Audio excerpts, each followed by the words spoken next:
Yes, well, this is a comparatively easy one. You know, it's the last car I bought to race professionally in 1969, and it's only 50 years old, so, you know, it's the youngest car that I've got.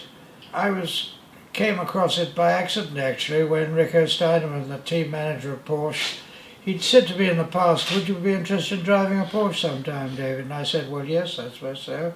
And I came back from Sweden. I'd been racing in Karlskoga, and my wife said, "Porsche have rung up and they want you to drive at the Nürburgring." So she said yes, he would do. And then they rang her again and said, "Is there anyone else who'd drive with him?" And Liz managed to find Frank Gardner to come along and help. And so we were on a plane to Cologne that night and to drive this thing at the Nürburgring, and we didn't know what it was. We thought it was a 908 or something like that.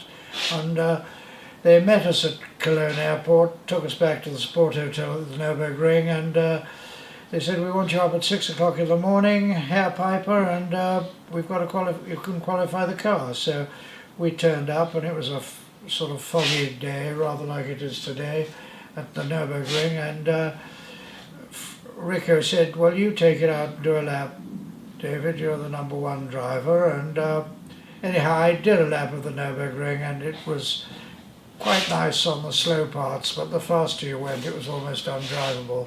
So I brought it in, and I think they were glad to see me, and they sent Frank out, and I said to Frank, "Before you go, put some earplugs in and be very careful, it's dangerous."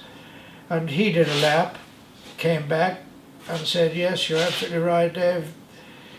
You need a compass to find your way if you went off the road with this thing." And so we went back to the sport hotel for breakfast, and all the Porsche drivers were there laughing at us. None of them would drive the car, so we were sort of mercenaries that had been imported to drive it. In the end, we finished 7th overall, and we won the class, and the car had potential, but it needed a lot of sorting. And Rico said to me, "Would you like to buy one, David?" I said, "Well, no, I've got a contract with Ferrari to drive the new 512 with Mike Parks at Kyalami, and so I can't really, but thanks for the offer." But then Ferrari there was a big strike in Italy, and Ferrari couldn't get the car ready, the 512, so I went back to Rico and said, "Well, I'm not driving, you know, maybe we could do a deal on the 917. So he said, "Yes, we'll sell you one. It's, I think it was £16,000, and you can drive it in non-championship races with Joe Siffert and Brian Redman, and you can do what you like with it in the other races." So I paid £16,000 for it. I had to sell a GTO Ferrari to help me buy it, and I had to have a competitive car. And I've done more races than I care to remember with this car, and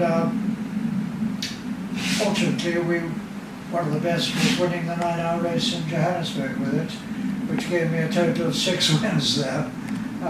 So I'm glad I bought it, and I still love it, and it gives me a thrill every time I get in and start it and hear the engine running, and it's a pleasure to drive.